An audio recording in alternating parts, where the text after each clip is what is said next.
So when it comes to commercial, the biggest thing that I hear is, how do I price this job, or how do I price this project? And I think we let the size of the project overcome us instead of understanding that it's just like a residential project. It's just a lot of residential projects tied together. You could apply this to any type of business or any type of industry.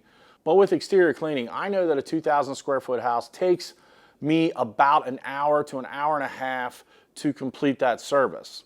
So if I look at how many 2,000 square feet houses there are in this project, and I break it down that way, then I have an understanding of how long the project's going to take me and how much I should charge based upon what it takes me to complete. You never ever want to ask someone else what their pricing is, because their pricing structure is going to be different based upon their expenses, their company setup, and all of those types of things. You want to base your pricing off of how long a project takes you and what your profitability needs to be.